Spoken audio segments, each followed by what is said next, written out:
Prêtre, oui, dans l'Oise, mais pas depuis longtemps. Depuis 1 an et demi, j'ai été ordonné prêtre. Donc, j'ai un parcours un peu plus long. En résumé, donc j'étais d'une famille déjà chrétienne, mais mes parents m'emmenaient à des réunions du renouveau charismatique entre 8 et 12 ans. Et c'est vraiment à 12 ans après la confirmation que là, il y a vraiment quelque chose qui s'est passé. Donc, c'était à Lourdes avec le Père Tardif. Et évidemment, j'ai vu des gens guéris, des miracles. Un prêtre, sa jambe avait rallongé. Un boulanger, le genou était bousillé, il a été guéri. Et donc, c'était une époque où, même à 12 ans, je me posais la question si Dieu existait, s'il avait créé le ciel et la terre.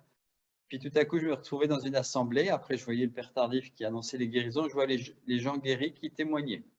Donc, ça a été, évidemment, ça m'a ouvert un peu l'esprit.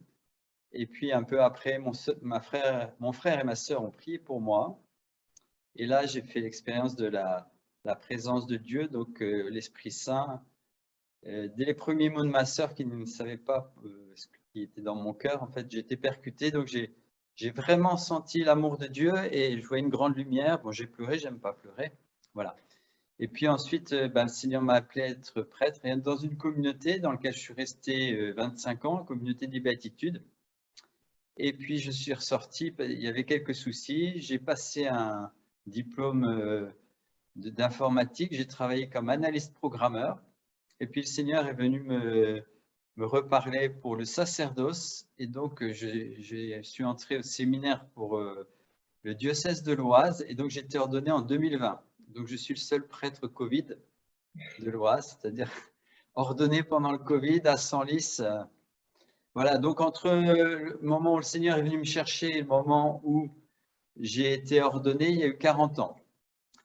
Et le jour de mon ordination, ça va introduire un peu directement l'enseignement. C'était la fête Dieu 2020, donc à Senlis, et je demandais à ma sœur de lire la première lecture. Et elle lit la première lecture. Alors, elle est habituée que dans le renouveau, on prenne un texte, voilà. Mais elle me dit, mais tiens, mais c'est pas toi qui l'as choisi ce texte. Et non, et en fait, c'était un texte, c'était le premier texte qui disait « Je t'ai emmené au désert pendant 40 ans pour t'apprendre la pauvreté, pour savoir ce que tu avais dans le cœur, etc. » Donc, ça a tombé 40 ans après, donc on voit la fidélité de Dieu. Et c'est vrai que donc c'est aussi un peu en lien avec l'enseignement qui m'a été demandé. Parce que quelquefois, les longues préparations sont pour des choses très simples. Et je crois que mon séminaire était plus qu'un séminaire simplement. Voilà, le Seigneur n'a pas voulu simplement me former, mais il a voulu me transformer. C'est-à-dire qu'il a voulu faire des choses en moi et qui sont notamment de l'ordre de l'obéissance. Vous savez, quand on est enfant, moi j'étais plutôt rebelle, puisque même après mon effusion de l'esprit, ma mère m'a fait rencontrer un prêtre de ma paroisse, Amiens, le père Jacques Barbieux, qui s'occupait des loupards parce que en fait, j'étais colérique. Donc, je ne peux pas dire que j'étais vraiment obéissant comme un Mhm. enfant. En tout cas, j'étais un peu rebelle. Et donc, cette obéissance de Dieu, c'était aussi un mystère pour moi, pour comment Dieu parle. Et ça rejoint le mystère de l'obéissance. Moïse parlait à Dieu, Dieu lui répondait. Mon père me lisait la Bible, et donc c'était quand même un mystère pour moi comment Dieu parle. Et voilà. Mais c'est évident aussi que si Dieu parle, ce n'est pas pour rien dire, et c'est pour qu'on lui obéisse. Parce que si Dieu un jour vous demande d'aller voir quelqu'un comme Ananie, d'aller voir un Saül, et puis de lui imposer les mains et prier pour sa guérison alors que c'est un persécuteur de l'Église, si vous avez beau recevoir la parole de Dieu, si vous n'obéissez pas, ça ne sert à rien. Ça ne va pas aller jusqu'au bout, les prophéties ne vont pas pouvoir percer, la puissance de Dieu va pouvoir aller dans votre vie et à la limite, c'est quelque chose qui est très important, l'obéissance. Donc, en quelques mots, je vais d'abord vous parler, le premier point, je vais peut-être insister un peu beaucoup là-dessus, c'est sur l'importance de l'obéissance. Qu'est-ce que ça veut dire obéir et quel est son enjeu? Hein? Donc, vous savez que le premier commandement, si je vous pose la question, quel est le premier commandement de l'Écriture? Les gens me disent, bah, c'est d'aimer Dieu. C'est vrai, mais en même temps, c'est faux. Parce que quand vous lisez Deutéronome au chapitre 6, versets 4 et suivants, c'est « Écoute Israël, le Seigneur ton Dieu est l'unique, tu aimeras le Seigneur ton Dieu de toutes tes forces, de tout ton esprit, de tous tes moyens, etc. » Mais donc, le premier parole de Dieu, c'est « écoute ». Et le mot obéissance, ça vient du latin, c'est ob audire, ça veut dire être sous écoute. Audire, écouter, écouter Dieu. Et écouter Dieu, ça nous demande en fait tout un travail. Alors j'ai pris des définitions du dictionnaire, mais ça montre plusieurs aspects de l'écoute. Hein? Ça veut dire être attentif à un bruit, à un son, à de la musique, les entendre volontairement. Ça veut dire aussi tendre l'oreille pour percevoir quelque chose, être attentif. Ça veut dire aussi accepter d'entendre ce que quelqu'un a à nous dire. Hein? Quelquefois, on ne veut pas entendre. C'est lui Dieu le donner en dur. Ça veut dire aussi en tenir compte, le suivre. Et puis, il y a une autre étymologie pour écouter, c'est ausculter. C'est un peu comme ausculter le cœur de Dieu, si vous voulez. Et donc, mais quel est le but de l'obéissance et de cette écoute? Parce qu'il y a un but. Eh bien, si vous avez vu le lien entre l'Ancien Testament et le Nouveau Testament, vous savez que l'Ancien Testament annonce le Nouveau et que le Nouveau est caché dans l'Ancien. Et donc, dans le Deutéronome, le but de l'écoute, c'est quelque chose de précis. Donc, si vous prenez le livre du Deutéronome, chapitre 4, verset 1, « Et maintenant, Israël, écoute les lois et les coutumes que je vous enseigne aujourd'hui pour que vous les mettiez en pratique, afin que vous viviez, que vous entriez pour prendre possession dans le pays que je vous donne, que vous donne le Seigneur, le Dieu de vos pères. » Donc, il y a le but de l'écoute et de mettre en pratique, donc d'obéir, les deux, hein, ça va ensemble, c'est de vivre et d'entrer en possession dans le pays que nous donne le Seigneur, c'est-à-dire d'entrer en terre promise, c'est-à-dire c'est le royaume de Dieu. Et donc, l'obéissance, l'écoute et l'obéissance au Seigneur nous permet d'entrer dans la vie que Dieu veut pour nous. Et puis, il y a une deuxième chose qui va être liée, hein, vous savez, parce que le titre que nous avons pris, c'est « Comment écouter Dieu et éviter aussi les pièges de l'ennemi hein ». Comment obéir à tout ce que je vous ai dit et comment écouter Dieu et éviter les pièges de l'ennemi.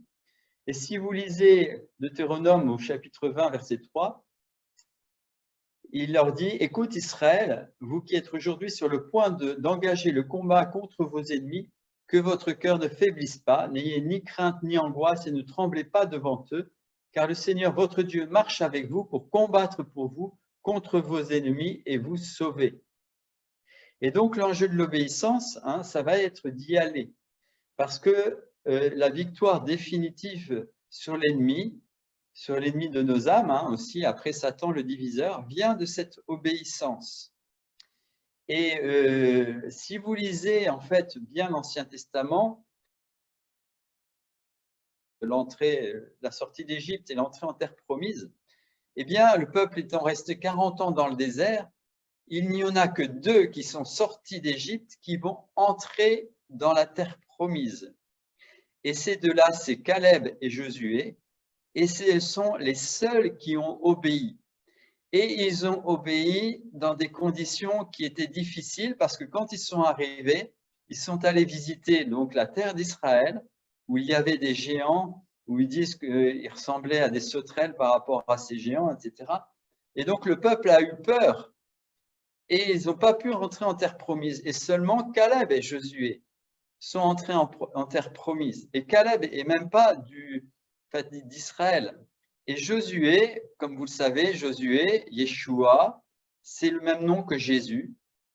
Josué va entrer en terre promise. Il va passer le Jourdain à pied sec, hein, comme s'il allait passer les eaux du baptême avec Jésus. Hein, et il va mettre 12 pierres dans le Jourdain, voilà. Et donc, il est dit à Josué, sois un homme, sois fort, hein, et puis garde toutes les paroles que je t'ai données. Et c'est parce que Josué a obéi qu'il a pu conduire le peuple en terre promise. Et même Moïse n'est pas entré en terre promise. Si vous lisez le Deutéronome chapitre 34, hein, c'est aux eaux de Mériba. Hein. Dieu va lui dire, parce que le peuple se plaint parce qu'il n'a pas d'eau. Pas d'eau dans le désert, c'est quand même un peu… Donc il murmure. Et Dieu lui dit, prends le rameau et rassemble la communauté, toi et ton frère Aaron. Puis sous leurs yeux, dit à ce rocher qui donne des eaux, tu feras jaillir pour eux l'eau de ce rocher et tu feras boire la communauté d'Israël. Et un peu plus loin, Moïse leva la main avec le rameau, frappa le rocher par 2 fois. L'eau jaillit en abondance, la communauté et son bétail purent boire. Le Seigneur dit alors à Moïse et à Aaron, puisque vous ne m'avez pas cru capable de me sanctifier aux yeux des Israélites, vous ne ferez pas entrer dans cette assemblée, dans le pays que je lui donne. On peut se dire, mais qu'est-ce qu'il n'a pas fait, hein? Mais avant, Moïse dit, écoutez donc, rebelles, ferons-nous jaillir pour vous l'eau de ce rocher? Il pose la question. Mais non, mais Dieu lui a dit, non, tu vas le faire. Il y a comme un doute. Et puis, il va frapper 2 fois le rocher.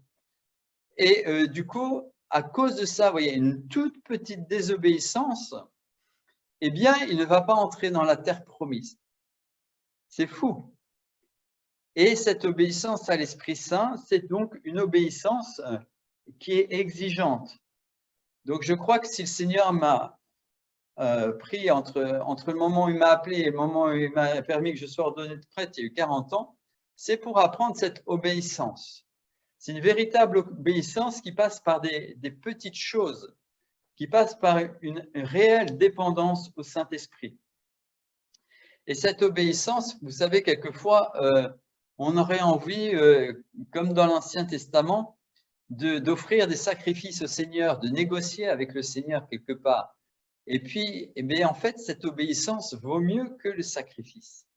Et si vous lisez l'histoire avec Saül, Saül a été roi d'Israël, il a été consacré roi.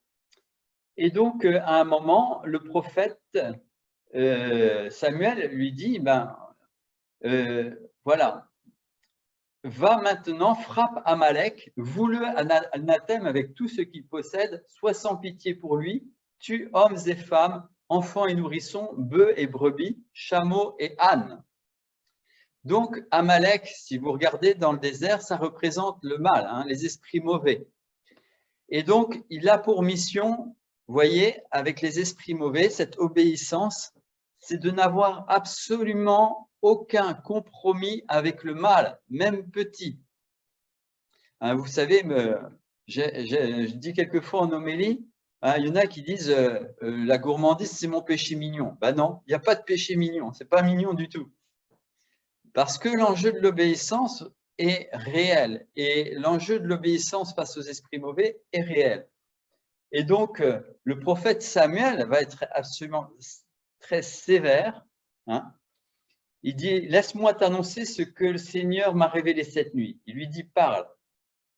Si petit que tu sois à tes propres yeux, n'es-tu pas le chef des tribus d'Israël? Dieu t'a consacré roi sur Israël. Il t'a envoyé en expédition, il t'a dit, pars, vous à l'anathème ces pécheurs, les Amalécites, fais-leur la guerre jusqu'à l'extermination. Pourquoi t'es-tu rué sur le butin et as-tu fait ce qui déplaît au Seigneur? Saül répondit à Samuel, j'ai obéi au Seigneur, j'ai fait l'expédition, il m'a envoyé, j'ai ramené Agag, roi d'Amalek. Donc, le Seigneur avait dit de passer au fil de l'épée tout le monde. Il ramène le roi. Dans le butin, le peuple a pris petits et gros bétail. Il devait passer tous les ânes, tout au fil de l'épée. Ils ont pris le butin. Le meilleur de ce que frappait l'anathème pour sacrifier à Yahvé, pour sacrifier au Seigneur ton Dieu à Gilgal. Hein? Et donc, en fait, vous voyez, il n'a pas, fait exactement ce qu'il dit. Et dans le butin, voilà, alors Samuel lui dit, le Seigneur se plaît-il aux holocaustes et aux sacrifices comme dans l'obéissance à la parole du Seigneur? Oui, l'obéissance vaut mieux que le sacrifice, la docilité plus que la graisse et bélier, un péché de sorcellerie, voilà la rébellion, un crime de téraphin, voilà ta présomption. Parce que tu as rejeté la parole du Seigneur, il t'a rejeté. Et vous voyez, même avec toutes les plaintes que fera Saül, il ne sera plus roi d'Israël. Il va être finalement dominé par les ennemis et Saül et Jonathan vont se suicider pour ne pas tomber aux mains des ennemis sous leur torture. Donc, vous voyez que l'obéissance, voilà, la crainte de Dieu, le respect de Dieu passe par cette obéissance. Et c'est une obéissance, vous voyez, qui est dans des choses… quand on écoute Dieu, quelquefois, voilà. Moi, je remarque quelquefois qu'on a un projet, quand le Seigneur nous dit quelque chose qu'on doit réaliser dans l'Esprit Saint. Là, je pense notamment à ce que le Seigneur veut pour l'Oise et le Val d'Oise. Avec Monique, on s'oriente. Le Seigneur nous a montré des choses. Mais je crois qu'il nous a choisis parce qu'il sait qu'on va obéir. Parce que ça ne sert à rien d'avoir une vision, ça ne sert à rien d'avoir quelque chose si elle ne va pas s'accomplir. Et donc, il faut bien écouter Dieu. Et puis, une fois qu'on a bien écouté et pris une résolution, il ne faut pas en changer. Par exemple, je vous prends des choses simples. Le Seigneur, vous voulez vous donner votre dîme ou de l'argent pour une œuvre, pour telle chose. Eh bien, il ne faut pas après changer pour faire pour une autre œuvre. Il faut un peu sceller les choses. C'est-à-dire, il faut vraiment obéir jusqu'au bout. Le Seigneur a dit ça, eh bien, je fais ça. Simplement. Et donc, c'est qui va vraiment obéir. Le seul qui est vraiment obéissant, ça va être Jésus. Hein. C'est la raison pour laquelle les pères de l'Église disent qu'entre l'humilité et l'obéissance, la vertu qui est la plus grande, c'est l'obéissance. Sainte Catherine de Sienne dira qu'on obéit qu'autant qu'on est humble. Mais c'est vrai que l'obéissance, c'est elle qui nous a sauvés. C'est parce que Jésus, voilà, vous savez qu'il y a des paroles les paroles prophétiques des psaumes qui sont pour Jésus. Hein. Tu ne voulais ni holocauste ni sacrifice, mais tu m'as fait un corps et voici je viens. Cette parole donc s'applique à Jésus. Jésus est le Verbe de Dieu, la parole de Dieu qui vient dans le monde pour faire la volonté du Père. Ma nourriture, c'est de faire la volonté de celui qui m'a envoyé. C'est cette obéissance qui nous a réconciliés avec le Père. Et vous savez que pour être prêtre, Jésus avait besoin d'avoir un corps, et donc il est prêtre à partir de ce moment de l'incarnation. Donc après, il y a les prêtres comme ministère, comme je suis prêtre, hein, qui est différent, mais nous sommes tous prêtres. Prophètes et rois, en un sens que nous pouvons nous offrir à Dieu, nous avons un corps, parce que nous obéissons à Dieu. Le sacrifice que Dieu veut, c'est pas que nous offrions des animaux, hein, même, voilà, mais il veut que nous offrions notre volonté. Parce que c'est par l'union de volonté avec le Seigneur que nous sommes sauvés. Donc l'obéissance, l'enjeu de l'obéissance, hein, c'est donc carrément le salut et la vie éternelle. C'est pour cela qu'on ne peut pas transiger avec l'obéissance. Vous voyez, dans la vie, les vœux religieux, il y a l'obéissance, la chasteté, mais c'est surtout l'obéissance, la pauvreté. Mais c'est surtout l'obéissance qui tient tout. C'est parce que j'obéis à Dieu que je vais rentrer dans la pauvreté, et c'est parce que j'obéis à Dieu que je serai chaste. Et donc l'obéissance est centrale. C'est elle qui va vraiment nous lier à Dieu. Et vous savez qu'on peut être uni à Dieu de façon éminente quand on a communié, hein, en état de grâce, où Dieu est en nous et nous en Dieu. On est en communion avec Dieu aussi dans la prière. Hein. Notre corps est le temple du Saint-Esprit. Mais vous voyez que quelque part et on est en communion avec Dieu quand on fait ce qui lui plaît. Alors, on peut pas être tout le temps à la messe en train de communier. On peut être dans un état de prière tout le temps, mais on ne peut pas être tout le temps, notre esprit on doit travailler, mais ça fait partie de la prière. Mais vous voyez, par contre, faire la volonté de Dieu, c'est tout le temps. On doit être uni à Dieu tout le temps. Et la sainteté, en fait, c'est ça. Et donc, c'est vraiment important. Hein. Donc, c'est la vie éternelle qui est en relation avec ça. Le péché est simplement une désobéissance. Hein, du péché de l'arbre, tu ne mangeras pas. Et donc, vous verrez d'ailleurs que c'est intéressant, parce que quand Ève va pécher en premier, elle dit au serpent d'abord, tu ne toucheras pas, tu ne mangeras pas. Mais c'est faux, elle a mal écouté. C'était tu ne mangeras pas. Du coup, quand elle le touche, le fruit, il ne se passe rien. Et c'est seulement quand elle a mangé. Donc, elle pourrait dire, ben oui, finalement, j'ai rien fait de mal, il ne se passe rien. Mais c'est seulement quand elle a mangé le fruit avec Adam qu'ils s'aperçurent qu'ils étaient nus. Donc, vous voyez, elle n'a pas bien écouté. Et je remarque que les gens, si vous voulez, dans l'écoute simple des autres personnes, souvent nous n'écoutons pas. Quelquefois, on demande quelque chose à quelqu'un de simple et en fait, il fait autre chose. Et quelquefois, je me demande pourquoi, mais je remarque, l'obéissance, déjà, naturellement, c'est pas facile, parce qu'il faut prêter attention, et puis il faut avoir la mémoire, vous voyez, de ce qu'on... Et donc, obéir, ça s'apprend. Hein. On apprend aux enfants à obéir. Et il y a quelque chose de particulier dans l'obéissance, c'est qu'on grandit dans l'obéissance. Hein. On obéit à ses parents en premier, mais parce que si je ne sais pas obéir à mes parents, si je ne sais pas obéir à un supérieur quand je suis religieux, je ne saurais pas obéir à Dieu non plus. Parce que je ne saurais pas dominer mes passions, je ne saurais pas faire ce que je n'ai pas envie de faire. Hein, vous savez, les adolescents, allez, on va faire ça. Ouais, j'ai pas envie. La volonté, elle est pas forte chez les jeunes. Hein. Le pape a fustigé au JMJ de Cracovie, là, ceux qui sont sur le canapé avec leur portable, là, voilà. Bah oui, il n'y a pas de volonté.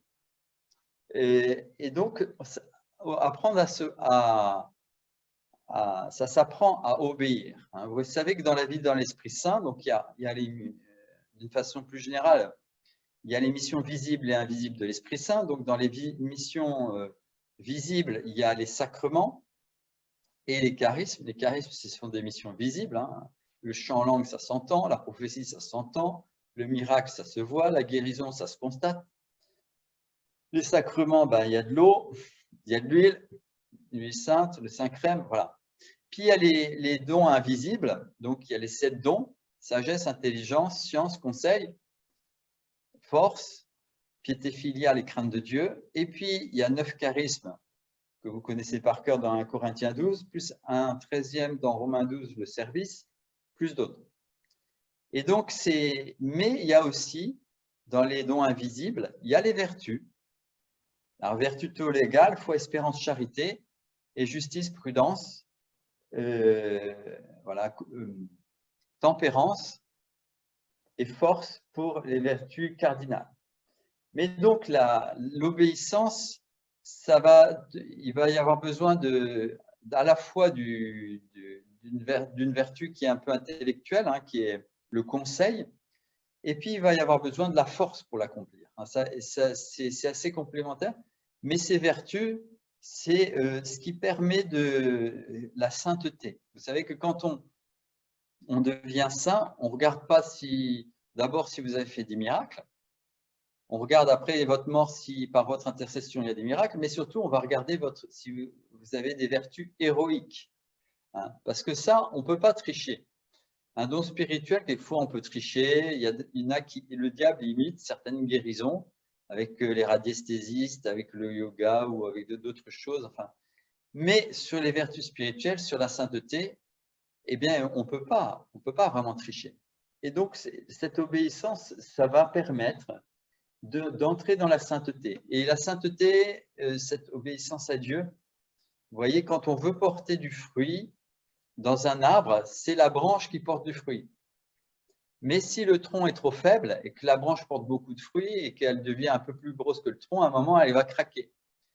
Et donc, si on ne veille pas à cette sainteté, à cette obéissance à Dieu, eh bien, dans les petites choses, eh bien, on voit comme des prédicateurs, des grands prédicateurs charismatiques ou des supérieurs de communauté qui dévient et qui tombent lamentablement dans le péché de la chair ou bien dans celui de l'argent, dans celui du pouvoir. Voilà.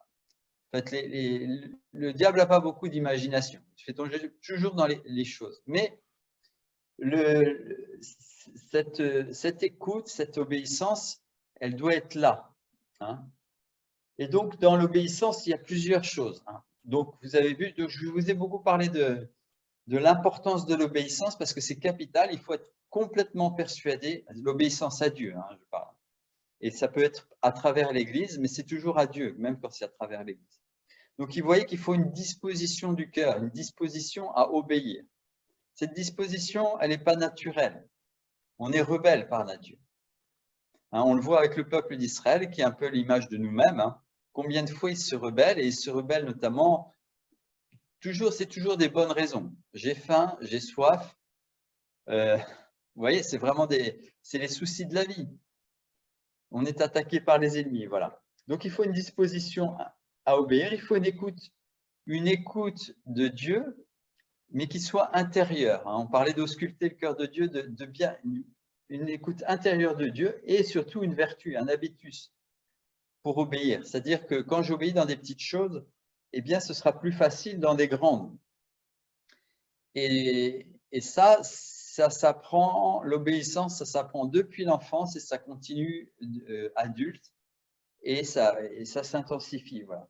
Et pour l'obéissance, ça oblige aussi donc à l'humilité, puisque ça veut dire que nous ne sommes pas…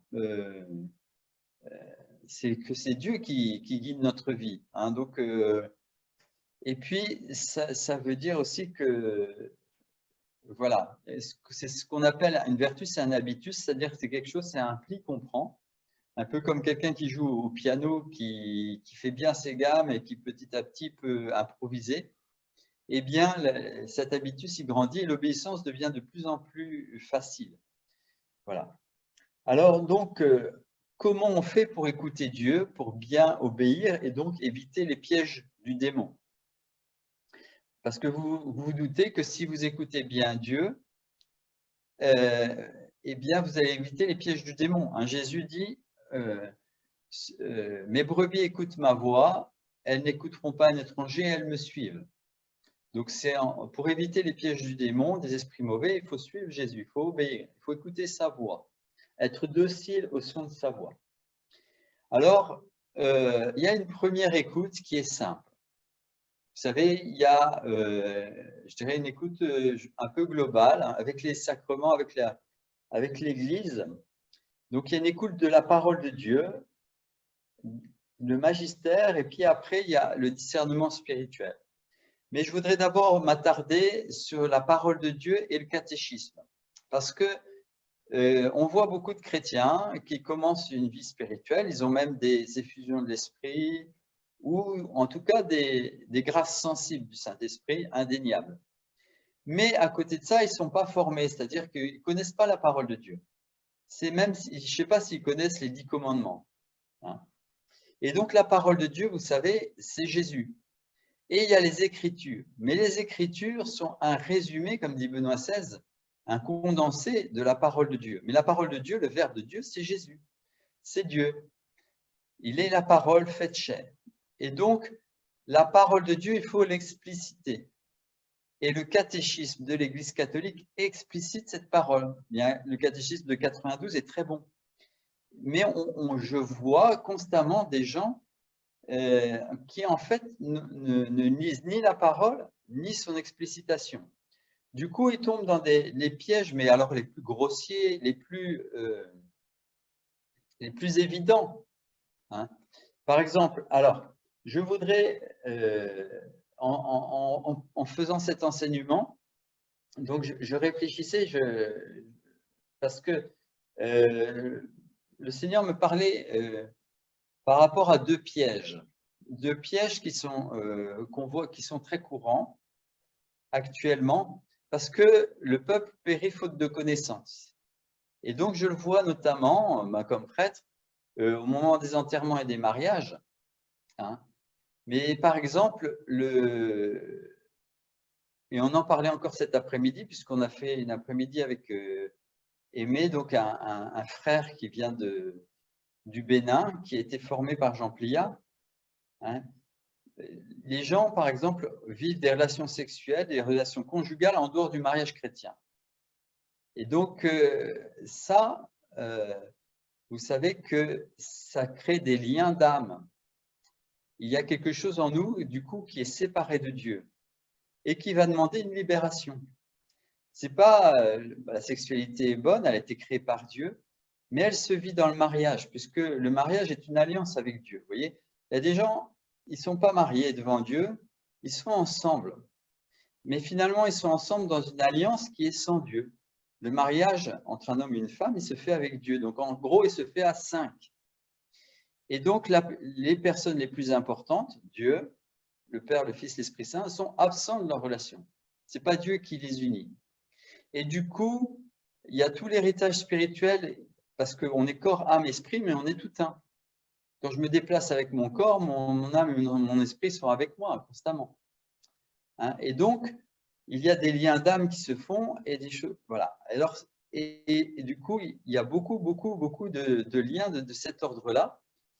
Donc, les gens se convertissent, mais ils n'ont pas une vie spirituelle normale. C'est-à-dire les grosses balises que donne l'Église, les commandements, la façon de le vivre, qui est bien explicitée dans le catéchisme, etc., avec beaucoup de liens de la parole de Dieu, qui est bien développé. Les gens ne l'écoutent pas.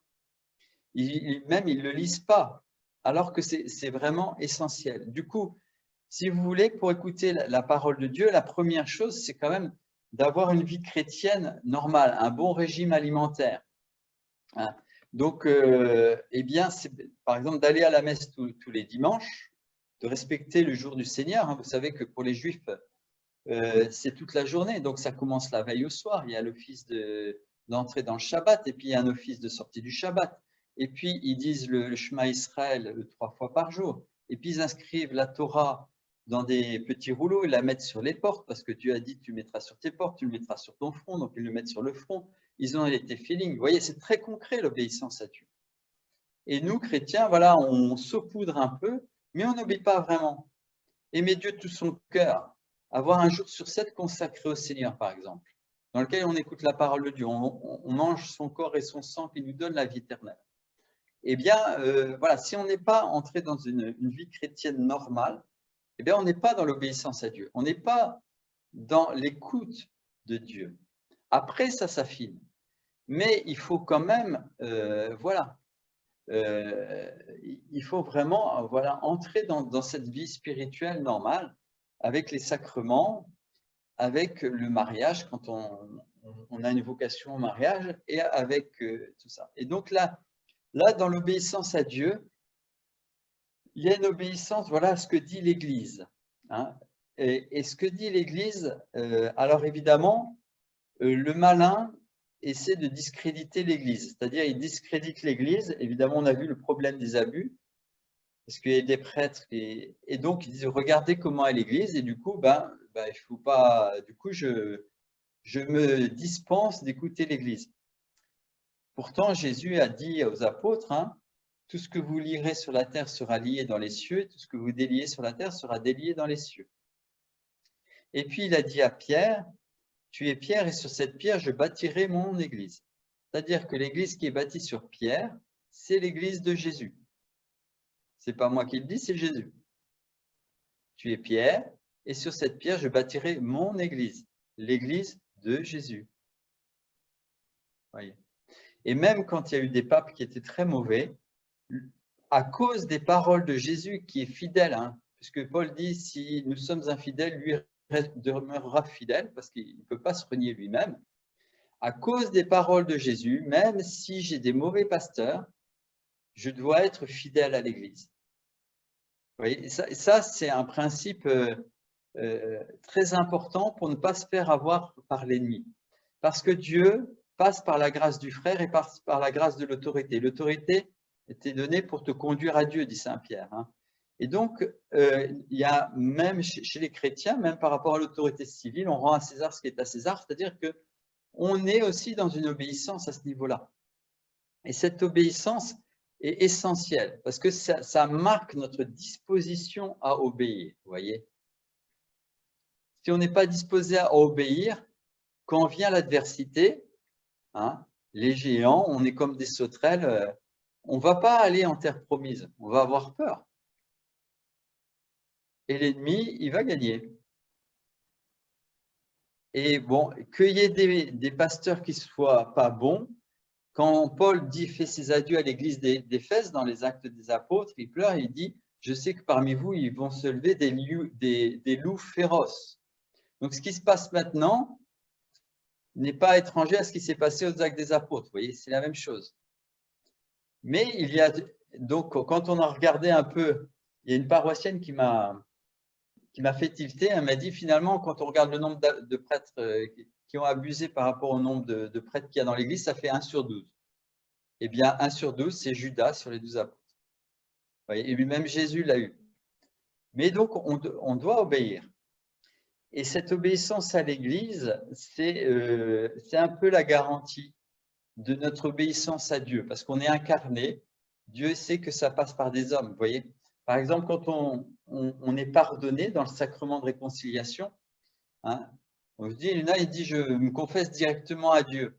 Oui, mais Jésus, il a dit à ses apôtres, tout ce que vous lirez sur la terre sera lié dans les cieux, tout ce que vous délirez sur la terre sera délié dans les cieux, il a soufflé sur eux. Il y a une effusion du Saint-Esprit spéciale des apôtres, qui n'est pas celle de la Pentecôte, c'est une autre, si vous lisez dans Jean. Et donc, Dieu, voilà, il s'est fait chair. Et il a demandé aux apôtres de continuer. Donc, l'obéissance, et quelquefois, c'est crucifiant, l'obéissance, parce que elle fait attendre, parce que les pasteurs, quand vous a présenté quelque chose du Saint-Esprit, ça vient vraiment du Saint-Esprit, mais ils vont attendre, ils vont poser un discernement.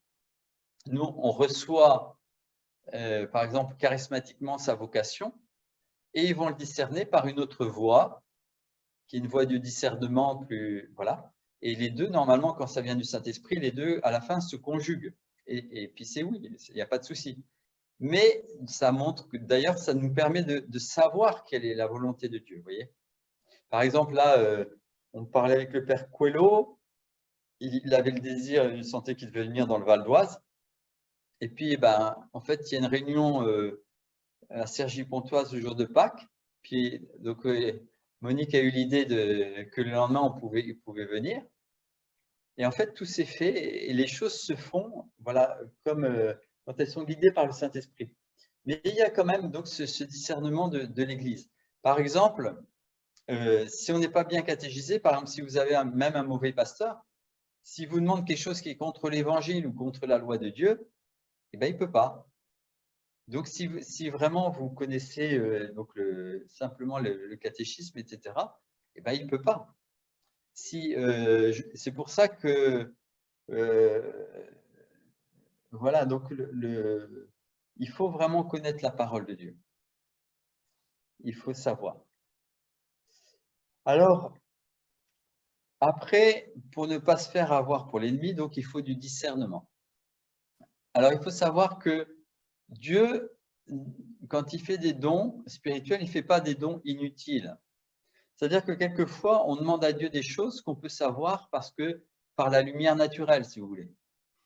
Il y a des choses qu'on peut savoir par la lumière naturelle. Je n'ai pas besoin de demander à Dieu pour savoir où est le boulanger et acheter du pain. Et voilà. Donc, il ne faut pas non plus… il y a beaucoup de choses qu'on peut faire, voilà, que Dieu nous a le don de l'intelligence, le don de la raison est donné par Dieu. Donc, il y a des choses, il y a simplement, il n'y a pas besoin de déranger Dieu, si vous voulez, pour tout. Il est avec nous dans toutes les petites choses, mais il nous laisse libre. L'obéissance, ça rend libre. Parce que l'obéissance, ça nous détache de nous-mêmes. Par exemple, quand vous parlez aux jeunes, moi je leur dis souvent que, en fait, la liberté, c'est pas de faire ce qu'on veut, quand on a envie. Parce que ça, si on fait ça, on peut être esclave de ses passions. Et comme on peut être lié par des affections, par des liens d'âme, par des désirs qui ne sont pas bons, du coup, on entre dans la domination de l'ennemi. Et notre capacité d'obéir, par exemple, c'est aussi une capacité de maîtrise de soi, hein, elle vient avec la vie dans l'esprit. Hein, le fruit de l'esprit, voilà, ce n'est pas un esprit de peur que Dieu nous a donné, mais un esprit d'amour, de sagesse et de maîtrise de soi. C'est Paul à Timothée. Et donc, il va y avoir, une fois qu'on est voilà, un peu dans le, je dirais, dans le chemin, la route d'une vie régulière dans le Saint-Esprit, avec les sacrements. Hein, par exemple aussi dans sa vie, la confirmation, enfin le baptême c'est bien, mais la confirmation c'est mieux, parce que ça inclut le baptême. Il y a le baptême d'eau et il y a le baptême de feu. Hein, et donc je vous baptiserai dans l'Esprit Saint et le feu. Et l'huile de la confirmation, ça représente aussi cette huile qui peut s'enflammer. À la Pentecôte, c'est une langue de feu. Et donc, déjà, tout nous est donné. Hein, les 7 dons, les charismes et tout ça, dont on a besoin, nous sont donnés à travers les sacrements. Seulement, il faut donc cette écoute du Saint-Esprit. Vous voyez qu'il y a des discernements qui s'opèrent au jour le jour et d'étape en étape. Alors, comment ça fonctionne? Ben, ça fonctionne de façon, il faut d'abord pour l'écoute de Dieu, il faut comprendre comment Dieu nous parle. Alors, il y a plusieurs façons. Et chacun, le Seigneur, sait comment on est constitué. Par exemple, bon, ben, je vous prends le mien parce que moi, j'entendais jamais rien. Puis quand mon père me disait, ben, écoute, dans ton cœur, tu entendais, j'entendais rien non plus. Alors, par contre, j'avais remarqué que quand les gens ouvraient la parole, prenaient la Bible, eh bien, ils recevaient. Donc, moi, une des premières fois où j'ai demandé une parole au Seigneur, j'étais à Paray-le-Monial, j'étais dans la basilique, et puis les gens me disaient, mais est-ce que tu ne veux pas devenir prêtre? Alors, j'ai pris ma Bible, j'ai posé la question au Seigneur, et puis ma mère m'avait dit, tu prends bien à droite le Nouveau Testament, on comprend mieux. Ma Bible était à l'envers, parce que c'était une Bible, enfin voilà. Et puis je ouvre bien à droite et je tombe sur 1 Samuel 2,35. Je me susciterai un prêtre fidèle qui marchera selon mon cœur et mon désir. Je lui assurerai une maison qui dure et marchera toujours en présence de mon oint. Donc j'ai vraiment reçu, ça vient vraiment de Dieu. Vous voyez? Donc comme j'étais un peu sourd, il est passé par la Bible. Après, il a fallu 40 ans de confirmation. Bon, mais je suis prête, ça s'est réalisé. L'Église a pris un autre chemin, je vous dis, pour confirmer. Il a regardé comment je vivais, notamment en séminaire. Là, bon, et puis voilà. Enfin, il y a des tas de choses qui se sont passées. Mais voyez, moi, bon, ça a été ça. Et donc, le Seigneur va prendre quelque part, pour une écoute plus affinée de Dieu. Hein, bon, une fois qu'on a lu la parole, on connaît les grands commandements, les grandes choses. Voilà, bon, on le fait. Mais pour être guidé dans le Saint-Esprit, éviter les pièges de l'ennemi, eh bien, en fait, si c'est seulement humain, ce n'est pas possible. L'ennemi s'appelle le malin. C'est une intelligence spirituelle pure, donc il est plus malin que toutes les personnes qui sont connectées ce soir. Donc, si vous y allez par vos propres forces, votre propre intelligence, déjà, vous avez perdu. Donc, il faut vraiment, pour éviter les pièges de l'ennemi, donc, avoir cette attitude à obéir, parce que même si Dieu vous dit quelque chose et que vous ne le faites pas parce que vous avez peur, par exemple, eh bien, ça ne sert à rien, ça sert à rien. Il faut écouter, mais obéir. Et il faut vivre constamment dans le Saint-Esprit. Et le Saint-Esprit va avoir un canal privilégié, une façon privilégiée de s'adresser à vous. C'est une personne divine. Jésus est une personne divine, le Père est une personne divine. Et quand Dieu s'approche, parce qu'on prie beaucoup, qu'on prie sans cesse. Vous savez que la vie de prière, c'est tout le temps, la vie d'oraison. Eh bien, quand vous connaissez quelqu'un que vous aimez, quand il rentre dans la pièce, vous connaissez son pas. Surtout si vous êtes amoureux, etc. Et plus vous aimez Dieu, plus vous êtes à son contact dans la prière, même quand vous ne le sentez pas, etc. Dieu va vous transformer, il va ouvrir les oreilles de votre cœur, il va ouvrir les yeux, et petit à petit, il y a une écoute, une compréhension de ce que le Saint-Esprit nous donne. Et après, on le vérifie dans les faits. Et donc, la clé, et donc Dieu va nous parler. Alors, il y a un lieu où Dieu nous parle toujours, si on veut, c'est la conscience. Parce que vous voyez, pour écouter Dieu, eh bien, il faut cette disposition intérieure. Et c'est seulement le fils prodigue, quand il est loin de la maison de son père, à un moment, il est dit rentrant en lui-même. Et là, il voit que son père est bon et donc il décide de rentrer. Donc, pour l'écoute de Dieu, voilà, il y a ce mouvement, il faut entrer en nous-mêmes, dans notre cœur. Écoute Israël, le Seigneur parle au cœur. Dieu est en nous. Je suis le temple du Saint-Esprit. Donc, il faut savoir descendre en nous-mêmes et écouter Dieu. Et pour bien s'habituer à écouter Dieu, il faut obéir. Alors, il y a un point, un passage clé dans la vie de Sainte Faustine. Vous savez que Sainte Faustine dit que le moyen plus rapide pour être saint, c'est de suivre les motions de l'Esprit Saint. Donc, elle raconte un exemple qui est absolument banal. Elle dit qu'une fois que, comment dire, elle sent qu'elle doit aller voir une de ses sœurs, elle est dans son monastère, c'est une sœur, hein, Sainte Faustine, et elle sent qu'elle doit aller voir une sœur. Alors elle y va, et en fait la sœur est malade. Alors elle lui fait une tisane, etc. Donc vous voyez, le Saint-Esprit a suggéré finalement une visite. Elle ne savait pas qu'elle était malade. Puis après un acte de charité, elle lui fait une tisane. Vous voyez, c'est basique, c'est simple. Hein. Vous pouvez le faire. Hein. Vous avez un enfant malade ou vous dites ah ben tiens, il est seul là-bas, va faire ses études, je vais l'appeler. Ou bien voilà, quelque chose comme ça. Vous voyez, à la limite, c'est dans votre esprit, vous ne savez même pas que c'est de Dieu. Mais quand vous le faites, vous apercevez que ça coïncide bien. Et puis après, Sainte Faustine, elle dit que plus on répond à des motions du Saint-Esprit, plus le Saint-Esprit en donne. Et dans les charismes, c'est pareil. Au début, on sent un truc et tout ça. Et puis, alors, quelquefois, on a peur, on ne le dit pas. Et après, on se dit, mince, j'ai raté quelque chose. Vous voyez? Et puis, petit à petit, donc, le Saint-Esprit, il va nous parler. Mais s'il n'y a pas cette obéissance, ben, vous n'allez pas pouvoir obéir et vous ne pourrez pas non plus comment dire, éviter les pièges de l'ennemi.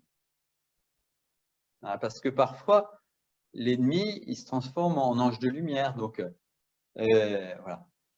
Donc, cette connaissance donc, il y a une connaissance générale. Hein, donc, et puis, après, il va y avoir une connaissance particulière de Dieu qui va nous permettre d'écouter vraiment.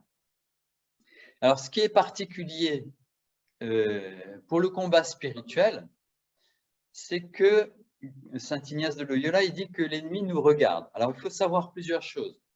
Il faut savoir que l'ennemi ne peut pas savoir ce qu'il y a dans mon cœur, dans mon intelligence, et il n'a pas accès à ma volonté s'il n'y a pas de porte ouverte. Vous voyez? Par contre, l'ennemi peut toucher ma sensibilité et il peut toucher mon imaginaire. Vous voyez souvent que dans les personnes qui sont liées, il y a des gens qui ne les croient pas parce qu'il y a une partie, c'est vrai, et puis il y a une partie, ils ont imaginé parce qu'ils ont peur. Mais en fait, ils ont peur et donc sous l'effet du démon, ils croient des choses fausses, mais qui sont carrément de la superstition. C'est même pas rationnel. Ouais. Ça n'arrivera pas, c'est faux. Mais ils sont quand même sous influence parce que c'est la peur à l'origine, voilà. La sensibilité est touchée ou leur imagination est touchée. Ouais. Et donc, pour éviter les pièges de l'ennemi, je vous parlais d'un bon régime alimentaire, c'est-à-dire d'aller à la messe au moins, voilà, d'avoir le jour du Seigneur, d'écouter, d'avoir Moi, je dis, vous savez, si vous ne confessez pas une fois par mois, si vous n'avez pas la messe toutes les semaines, ce n'est pas un bon régime. C'est le minimum. Parce que la confession, par exemple, on ne voit pas tous ces péchés. Mais si j'ai une tache là sur ma main, je me confesse sincèrement le péché que je vois. Puisque la Bible dit que le juste pêche 7 fois par jour. Donc, si je vais me confesser au bout d'un mois, 30 jours, 7 fois 3, 21, j'ai au moins 210 péchés à dire, quoi. Les gens ils disent, j'ai rien à dire, j'ai pas fait de mal. Non, c'est juste que tu es complètement aveugle. Mais il faut y aller sincèrement. Si j'ai une tache là et puis qu'en fait toute ma main est noire, mais je ne le vois pas, qu'elle est toute sale, eh bien, le Seigneur, il lave tout. Donc, il faut y aller régulièrement. Et petit à petit, le Seigneur révèle notre péché. Et petit à petit, on voit, si vous voulez, nos penchants mauvais. Hein. Vous savez que le baptême nous lave du péché originel, de ce penchant mauvais, de cette blessure originelle, mais Dieu nous laisse ce qu'on appelle le fomes peccati, il nous laisse une tendance au mal pour qu'on la combatte. Parce qu'on dit oui à Dieu, on obéit à Dieu en voulant le bien et aussi en disant non au mal. Et donc Dieu nous laisse cela, ce fomes peccati, hein, vous lirez le catéchisme de l'Église catholique, pour que l'on combatte. Et donc, pour ne pas se faire avoir par l'ennemi, il faut savoir que l'ennemi donc nous a regardé, qu'il a regardé en nous quelle était la faille, et on a un très très grand Dieu et un tout petit démon, mais un tout petit démon qui est très malin. Et donc, il va vous croire qu'il est très puissant, mais il n'est absolument pas puissant. On l'appelle maître Béelzéboul, c'est-à-dire maître des mouches, parce que vous pouvez le chasser comme une mouche. Seulement, il revient. Hein, c'est ce que dit Jésus. Donc, ce qui va être important, c'est de savoir, en fait, de vous connaître vous-même, de savoir quel est votre péché dominant, votre travers dominant. Et les gens disent quelquefois, je fais toujours le même péché. C'est faux. Je fais le même genre de péché. Mais par exemple, saint François d'Assise, il dit que ce ne sont pas les Juifs qui ont fait souffrir Jésus. Il dit, c'est moi par mes péchés. Donc, je considère en image que quand je fais un péché, je considère par exemple que je donne une claque à Jésus. Ben, si je lui en donne 100, ce n'est pas pareil. Je ne fais pas le même péché. Ce n'est pas le même acte. Et donc, l'ennemi, voilà, il vous fait croire que tu fais toujours le même péché, que c'est désespéré, que ça ne sert à rien de se confesser, que tu n'avances pas. Ce n'est pas vrai. À chaque fois que tu te confesses, à chaque fois que tu te repens, à chaque fois que tu fais l'effort de revenir vers Dieu, ton chemin, tu avances sur ton chemin. Donc, tu as fait quelques pas, donc tu es plus loin. Et donc, les pièges de l'ennemi, ils sont toujours, voilà, c'est des mensonges. C'est des mensonges qui nous tournent vers les choses basses et terrestres, comme dit saint Ignace, et ce que veut Dieu, voilà. Et les paroles de Dieu, elles nous poussent vers la lumière, vers la joie et la paix. Et donc, dans le discernement spirituel, alors, ça, c'est vrai que quand on est en état de grâce. C'est-à-dire que quand on est en état de péché mortel, vous savez, les pécheurs qui sont loin du Seigneur, ils pêchent joyeusement. Ça ne fait pas la même résonance dans notre âme quand le démon va tenter quelqu'un qui est en état de grâce et quelqu'un qui ne l'est pas. Quelqu'un qui est… Voilà. Parce que pour un pécheur et un vétéré, je veux dire, qui ne connaît pas Dieu, voilà, il pêche joyeusement. Et il ne sait pas ce qu'il a fait de mal. Il y a des gens, ils en sont à leur troisième, quatrième femme ou troisième, quatrième mari, mais j'ai rien fait de mal, quoi. Bon, non, c'est mes plumes, un parti, d'un commun accord. Bon, il y a tous les liens d'âme, il y a tous les héritages, il y a tous les pardons qui ne sont pas donnés, mais ils n'ont rien fait de mal, quoi.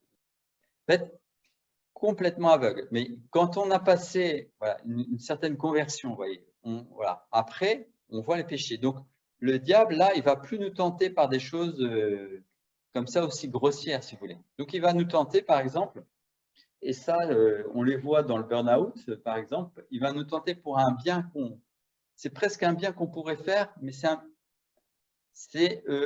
un chouïa trop. Donc, du coup, on va se fatiguer trop, par exemple, et puis on ne va pas respecter le jour du Seigneur, par exemple. Et puis, au bout d'un moment, ben, on est en burn-out parce que voilà, on ne s'est jamais arrêté, on est Voilà, vous voyez? Donc, alors du coup, je ne peux pas vous donner de recette pour ne pas tomber dans les pièges de l'ennemi parce que vous êtes chacun différent, je ne connais pas vos vies, je ne connais pas votre histoire, je ne connais pas, voilà. Mais pour ne pas tomber dans le piège de l'ennemi, il y a cette connaissance de soi et cette prière un peu incessante, vous voyez, de vivre les choses dans le Saint-Esprit, d'invoquer souvent le Saint-Esprit et d'avoir une vie d'oraison. C'est-à-dire, la prière, ce n'est pas juste fait pour demander des choses à Dieu, pour faire des miracles, tout ça. La prière, c'est pour être uni à Dieu. Donc, c'est un chemin où le Seigneur va nous dépouiller de nous-mêmes, de notre volonté propre, de notre orgueil, etc., pour nous unir à lui, au plus profond de notre âme, qui fait que, voilà. Et quand on prend vraiment ce chemin, alors chez Sainte Thérèse d'Avila, il y a les 7 demeures, hein. Par exemple, il y a une chose très intéressante, elle dit dans les 6e demeures, avant l'union mystique, eh bien, il arrive souvent qu'il y ait des épreuves assez dures ou des gens qui vous calomnient, hein, mais ça, c'est normal, puisque Jésus a dit qu'ils ont fait avec lui, le disciple n'est pas plus grand que le maître. Et elle dit que ça lui fait du bien, que s'il savait ce qu'il y avait dans son cœur, ben, les gens en diraient plus de mal, et du coup, ça la détache d'elle-même, vous voyez. Donc, alors que si on n'est pas dans le Saint-Esprit, on va lutter contre. On va essayer de rétablir la vérité, mais ça ne sert à rien. C'est Dieu qui le permet, vous voyez. Donc, il faut une connaissance un peu des voies spirituelles, il faut une connaissance de soi-même, et puis il faut une vie dans l'esprit. Et il faut connaître surtout, moi je dirais, notre défaut dominant. Alors, si vous voulez savoir votre défaut dominant, ben, posez la question à ceux qui vivent avec vous. Ça, par exemple, voilà, la vie fraternelle, ça aide beaucoup, voilà. Parce que quand, comme dit l'Écriture, je ne sais pas quel est le verset, mais le salut du peuple est dans le nombre de ses conseillers. Et tout ça, ça va. Et donc, dans le nombre de ses conseillers, donc c'est finalement la vie dans l'Église. Hein, vous voyez. Et la vie dans l'Église, le discernement de l'Église, même si quelquefois il est un peu rude, même si quelquefois on entend des choses sur nous, voilà, parce que les gens, voilà. Mais ça permet d'éviter les pièges de l'ennemi, vous voyez. Et donc, ça va loin. Parce que quand on a un accompagnateur spirituel, vous savez que Sainte Faustine en avait un, Jésus lui disait des choses et puis son accompagnateur lui a dit de faire autre chose. Alors elle a reparlé avec Jésus et Jésus lui a dit, bah, quand c'est comme ça, tu suis ton accompagnateur spirituel. Parce qu'en fait, Jésus, c'est lui qui a institué l'Église. Hein. L'Église n'est pas elle est divine parce qu'elle est instituée par Jésus, qui est Dieu. Mais même s'il y a aussi des pécheurs et tout ça, mais c'est comme Jésus. Il respecte ce qu'il lui-même a institué. Vous voyez? Alors, ce qui est beau, là, je vois par exemple, parce que moi, ça m'a posé beaucoup de problèmes. Hein. J'étais plus longtemps laïque que pasteur.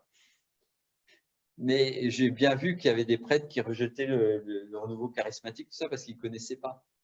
Et ce que je vois maintenant, c'est avec la mission Consolation, c'est des laïcs qui prient pour leurs prêtres et des prêtres qui changent.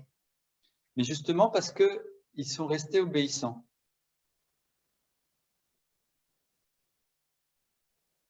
Et donc, ça, en restant obéissants, ben, les prêtres, ils voient que les gens ne cherchent pas à prendre la place, ils ne sont pas en concurrence avec leur pasteur, etc. Du coup, il y a quelque chose, il y a des blocages qui s'en vont. Et puis aussi, quelquefois, donc leur jugement, quand on s'humilie, et ça, les uns devant les autres, eh bien il y a le Saint-Esprit est là, vous voyez. Il y a la paix qui s'instaure, etc. Et donc, ça permet vraiment, vraiment d'éviter les pièges de l'ennemi. Une autre chose qui permet les pièges de l'ennemi, vous voyez, c'est l'obéissance, je dirais, dans les petites choses. Hein. Aujourd'hui, on a parlé dans le texte aujourd'hui de Naaman le Syrien. Moi, je voudrais insister beaucoup sur l'obéissance dans les petites choses, les petites motions de Saint-Esprit, etc. Parce que Naaman, donc le prophète lui dit de se plonger 7 fois dans le Jourdain. Et il dit, mais est-ce que les fleuves de mon pays ne sont pas aussi bien que le Jourdain, etc. Et c'était déjà fait tout un film de la façon dont le Seigneur allait le guérir. Il pensait qu'il allait gister un linge, je ne sais pas quoi. Et ce n'est pas ça que le Seigneur lui demande. Alors, il y a la petite servante qui vient d'Israël et qui lui dit, mais si on t'avait demandé quelque chose de difficile, tu l'aurais fait. Et là, bah, pourquoi tu ne le fais pas? Et du coup, eh bien, malgré tout, il s'humilie. Hein, c'est un grand général, mais il s'humilie. Hein, et donc, pour lui, c'est une humiliation parce qu'il est nationaliste. Quoi, la Syrie, c'est quand même mieux qu'Israël pour lui. Hein.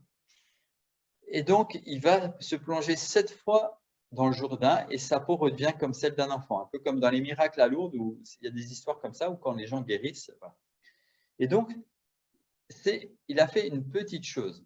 Et la parole de Jésus dit, si tu es fidèle dans les petites choses, Dieu te confiera les grandes. Bon serviteur, entre dans la joie de ton maître. Voilà. Donc, je finis avec ça. Donc, avec cette humilité qui vraiment fait éviter les pièges de l'ennemi. Si vous voulez une image, eh bien, l'ennemi va mettre devant vous des grands obstacles, une grande barrière. Eh bien, l'humilité, elle va vous rendre petit et vous allez passer dessous. Voilà. Père Hervé Gosselin, vous avez abordé la question du péché qui ouvre les portes en nous, de manière à ce que l'esprit malin puisse entrer, parce qu'en fait, il ne peut pas. Et ce qui me frappe quand vous avez parlé, c'est que quand les prêtres, je vais dire la plupart des prêtres, veulent parler du péché qui nous ferme les portes de Dieu, on va dire, souvent ils ne parlent pas du péché relatif au sexe, à la sexualité. Ils contournent ça et ils parlent d'autres péchés, ils disent le mensonge, le vol et autres. Donc moi j'apprécie déjà le fait que vous avez parlé de ça, parce que c'est aussi important d'en parler. Et dans ce cas, vous avez parlé du lien des âmes. Je voudrais avoir plus de clarification là-dessus, s'il vous plaît. Si vous voulez, quand on s'unit comme ça, on est corps, âme, esprit. Oui. Et vous voyez, alors, par exemple, celui qui prêchait dans les cours alpha, vous savez, il prenait l'image du papier cartonné. Il y a deux faces. Oui. Et donc, quand on est unis comme ça, et quand on veut séparer, ça se déchire. Eh bien, c'est l'image vraiment de ce qui se passe. Parce que les liens d'âme, voilà, il y a une affection préférentielle. Ouais. C'est très difficile de se séparer parce que ça blesse énormément. Ouais. Et donc, il y a aussi un peu l'héritage spirituel. Donc, Aimé qui parlait de ça, il nous a, donc avec Jean Plia, il nous disait cet après-midi qu'un jour, donc, il y avait, avec deux prêtres exorcistes, il priait pour une jeune femme qui parlait comme avec une voix d'homme. Et parce que et le démon disait qu'il était possédé. Enfin, il disait qu'il était venu à la première relation sexuelle, elle était vierge, et en première relation en dehors du mariage. Et qui possédait voilà, cette âme à cause de ça. Et en fait, parce que donc l'héritage spirituel, c'est vous êtes lié à une personne elle-même liée, mais de toute façon, quand vous ouvrez un péché grave, vous ouvrez une porte au démon. Vous voyez et ça, parce que si vous avez une vie sacramentelle réelle, avec le pardon, même si quelqu'un vous envoie un sort, vous êtes protégé, vous voyez. Oui. En Afrique, et donc maintenant, de plus en plus en Europe, avant, il y avait une pratique, etc. Les gens étaient protégés même s'ils n'avaient pas la connaissance. Mais maintenant, de plus en plus, donc je parle de cette porte de la sexualité parce que nous, avec mai 68, il est interdit d'interdire. Eh bien, tout le monde fait n'importe quoi dans ce domaine. Et du coup, ça a ouvert des portes aux démons de façon inimaginable. Parce qu'après, il y a eu le divorce. Enfin, le divorce, ça existait avant, mais il y a le divorce. Mais après, dans les relations sexuelles aussi, qu'est-ce qui se passe? Souvent, on ne veut pas de l'enfant, donc on l'élimine. Or, Jésus s'est incarné à la première cellule. Donc, on est à l'image de Dieu, de Jésus, dès la première cellule. On a autant d'importance. Donc, entre 1973 et 2002, on a tué 1 milliard d'enfants par avortement. Donc, c'est une porte énorme. Et les gens ne réalisent pas. Il y a encore un prêtre voilà, qui est de ma paroisse, qui est assez vieux, il me dit, mais Maintenant, est-ce que vous voulez remettre en question le fait que l'Église dise que non, pas de relation sexuelle en dehors du mariage? Bah, je lui ai dit, bah, je ne suis pas le pape avec les évêques réunis, c'est pas moi qui décide, vous voyez, on est dans une obéissance. Voilà. Et donc, j'ai voulu en parler parce que c'est une énorme porte. Et puis, il y a la deuxième porte dont je voulais parler. En fait, c'est tout. C'est bien cette question parce qu'il y a tous les guérisseurs, le yoga, le reiki, tout ça. Ah Parce que oui, maintenant, comme on ne connaît pas la parole de Dieu, on ne sait pas que toutes ces choses sont en abomination devant l'Éternel. Hein, c'est c'est dit dans la pourtant parole. repère, en fait. Oui. Et ça, du coup, voilà. Mais souvent, alors, parce que on est en France, mais maintenant, en Afrique, j'aurais encore plus parlé de ça. Mais en France, c'est venu je crois, par la sexualité. Et puis après, maintenant, comme il n'y a plus la connaissance de la parole de Dieu, des commandements et tout ça, donc il n'y a plus la connaissance de la doctrine, c'est-à-dire la vérité, Jésus, hein, mais dans les choses, eh bien, par exemple, le yoga, on ne sait pas que derrière, c'est une autre religion. Ma sœur qui a fait du yoga, un jour, elle était enceinte, le yogi lui a dit, ton enfant m'appartient. Elle est partie en courant. Mais derrière le yoga, on prend des positions corporelles, certes, mais le but, c'est pas de trouver la paix dans le vrai yoga. Hein. C'est d'avoir une espèce d'illumination. En fait, ça ouvre quelque chose à une expérience pseudo-spirituelle, une religion naturelle qui conduit en fait, à des esprits mauvais. Donc, il y a des témoignages là-dessus. Il y a le Reiki, il y a des choses. Mais tout ça, je veux dire, vous ne tombez pas dans ces choses. Je pourrais développer à l'infini. Moi, je vous laisse ce livre-là, de la bonne nouvelle, Spiritisme, astrologie, guérisseur paranormal, qu'en pensez? Parce qu'il y a un témoignage à peu près sur chaque cas. Spiritisme, pendule, radiesthésie, etc. Voilà. Yoga, voilà. Mais la porte, c'est quand même toujours un péché. Hein. Le curé d'Ars, il disait, l'ignorance est un péché. Ben, ne pas connaître la parole de Dieu, on ne peut pas obéir. C'est un péché. Ne pas lire la Bible, ne pas aller à la messe.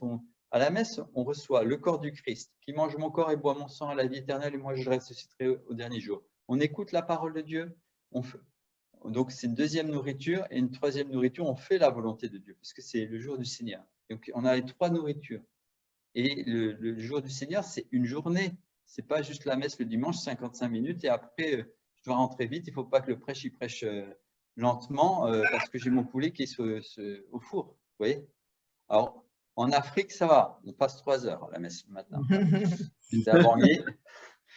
Ça, on arrive. Alors, quelquefois, on n'est pas très à l'heure, mais on prend son temps. Vous voyez? Et ça, et donc, alors il y a d'autres péchés, hein, mais donc le péché, évidemment, trois grosses tentations, il y a le pouvoir, hein, les gens qui sont dominateurs, donc on voit plein de pervers narcissiques, et puis on voit voilà, ces péchés-là. Et donc, oui, donc il y a les liens d'âme. Alors, peut-être aussi pour vous faire comprendre ce que c'est qu'un lien, hein, un lien, je me posais la question, puis j'étais chez mon directeur spirituel, et il lisait un livre d'un orthodoxe qui disait que les esprits sont comme des pensées, on peut les chasser comme ça, voilà. Et ça m'a, tout à coup, enfin, j'ai compris, en fait, si vous voulez, quand vous avez une pensée mauvaise, un mensonge, ou même une idéologie, eh bien, vous la mémorisez. Surtout si vous lui donnez foi, si vous lui donnez du crédit, si vous croyez que c'est vrai ce que cette idéologie dit. Du coup, qu'est-ce qui se passe? Eh bien, on sait que dans la mémoire, les neurones voilà, vont enregistrer. Donc, on enregistre de façon mémorielle des erreurs et des choses comme ça. Et qui fait qu'après, on est aveuglé, puisque ce n'est pas la vraie lumière, et on est lié. Et donc, il y a des liens. Alors, ce qui est assez phénoménal, je me rends compte, c'est que, bon, en Afrique, on voit qu'il y a des liens personnels.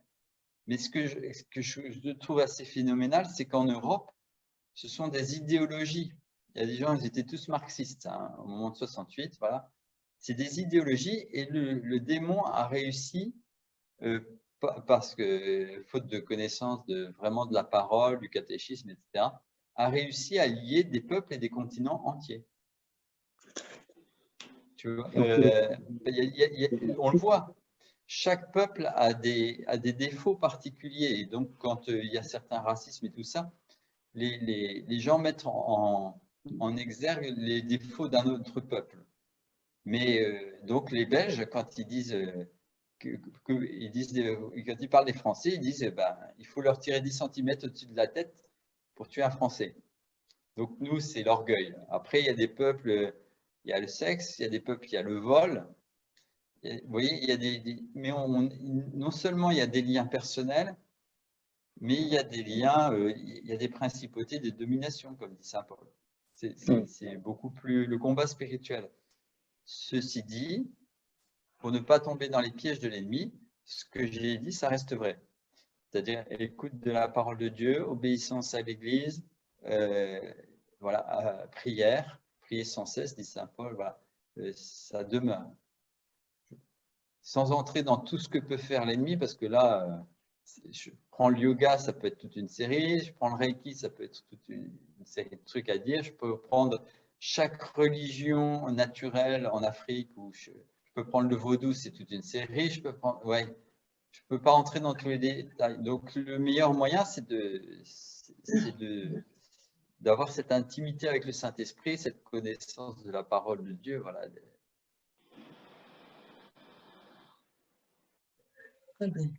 Merci. Alors, quelqu'un demandait si éventuellement ces liens pouvaient être héréditaires.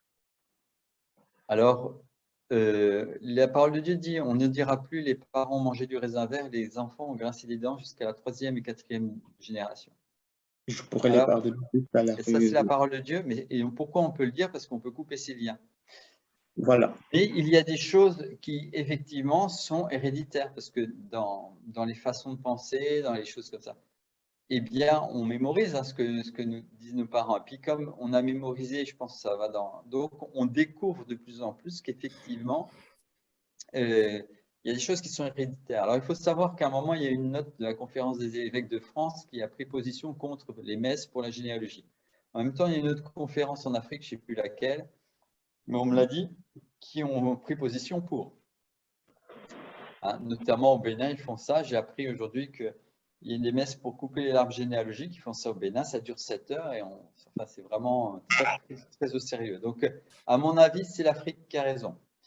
Mais bon. Et en France, ces choses ont évolué parce que c'était à l'étude. Donc, ce n'est pas encore tout à fait clair. Mais ce qui est assez étonnant, c'est que quand on prie pour la généalogie, en tout cas, notre exorciste, il demande des messes pour ça, quand il y a quelqu'un qui a des liens. Ce qui est assez étonnant, c'est qu'il y a des résultats. Amen. Donc, comme dit le pape, comment dire, le réel est au-dessus de la pensée. Enfin, je ne sais plus comment on dit ça, mais donc on voit vraiment. Effectivement, il y a des choses qui se transmettent de génération en génération. Moi, mes parents étaient, avant d'être dans le renouveau, ils étaient assez jansénistes, parce que mon père, un jour, a mangé un bout de viande un vendredi, où sa sœur lui a dit c'est un péché mortel et c'est cru damné. Et bien après, nous, on était des enfants scrupuleux, on avait peur d'aller en enfer pour des choses qui, en fait, c'est rien du tout. Par contre, on peut être aveugle sur d'autres choses, quoi, parce qu'on n'a pas bien écouté la parole de Dieu. Voilà. Alors, il y a une dernière question, mon père. Oui, il y a des choses qui sont héréditaires, oui. Il y avait juste une dernière question. Quelqu'un demandait comment discerner un enfant qui semblerait subir des attaques sans savoir, vu que c'est un enfant adopté. Ah ben, de toute façon, les enfants subissent des attaques. C'est une chose importante. Moi, j'ai un ami, déjà, il faut savoir que le père, la bénédiction du père, aussi de la mère, mais la bénédiction du père, c'est spécial. Vous voyez, dans la Bible, quand les Juifs fêtent le Shabbat, donc c'est le père qui dit la bénédiction, la mère ouvre la lumière, chacun a son rôle, et voilà. Et la bénédiction du père et l'autorité, pour la protection de l'enfant, il faut le faire. Il faut bénir son enfant. Il faut prier pour lui. Les enfants, de toute façon, subissent des attaques. Il y a plusieurs niveaux d'attaque. Il y a d'abord la tentation. Ensuite, il peut y avoir, quand on est blessé, il peut y avoir une infestation, c'est-à-dire c'est une blessure et puis elle se referme mal, il peut y avoir des vers dedans, si vous voulez. Une fois, quand on chasse des démons, ils présentent comme des vers. Il peut y avoir aussi une autre chose, ça peut être une oppression, alors c'est plus extérieur, il y a certains lieux où on sent cette oppression. Je suis allé en Russie en 1994, en arrivant à Moscou, j'ai vraiment senti cette oppression. Il y a des lieux où on se sent mal, autant qu'il y a des églises où on se sent bien. Vous voyez? Et puis, le dernier, bon, la possession, c'est vraiment grave, mais ça, c'est quand c'est notre volonté. On a dit oui, il y a des chanteurs qui ont donné leur âme au diable pour être célèbres, etc. Bon, c'est assez connu. Mais les enfants, de toute façon, surtout s'il est adopté, il y a une blessure d'abandon. Donc, comment il va être attaqué? Ben, il va avoir des peurs. Il va pas pouvoir croire que Dieu est Père, ou que Dieu est Père, ou que Dieu a des entrailles de mère, ça n'a pas de sens pour lui. Donc, de toute façon, les enfants subissent des attaques. Et c'est très important, l'adulte, voilà, de la bénédiction, c'est pour ça que le mariage est aussi important. Hommes et femmes, il les créa à l'image de Dieu, il les créa. La façon dont l'enfant va se construire dans le rapport à Dieu, plus votre couple sera uni, ira bien, et bien plus votre enfant, voilà, il pourra croire facilement. Sinon, il sera obligé de passer par beaucoup de guérisons. Pour un enfant adopté, il doit passer par beaucoup de guérisons. Mais une bonne nouvelle, c'est qu'on est tous adoptés par le Seigneur. Amen. Et tout à l'heure, j'ai vu une personne demander le titre du livre dont vous avez parlé tout à l'heure. Alors, c'est dans la bonne nouvelle, ça s'appelle « Spiritisme, astrologie, guérisseur paranormal, qu'en penser ?» Il y a un sous-titre « Des réponses, des explications, de nombreux témoignages ». Alors, je le prends, ce n'est pas théorique, mais c'est dans la pratique. Alors après, d'une manière générale, je vous dis quand même une clé, c'est que quand on se confesse, et qu'on se confesse vraiment, eh bien, le mot, vous savez, en latin, ti absolvo, c'est pardonner, mais c'est aussi délier. Donc, les personnes qui se confessent, même quelquefois on n'a pas conscience, ou quelquefois on en a conscience, il y a des jeunes, et en sortant de la confession, ils disent « Ah, je me sens tout léger ». Bah oui, il est délié. On peut bouger même, quelque part, ouais, on est délié.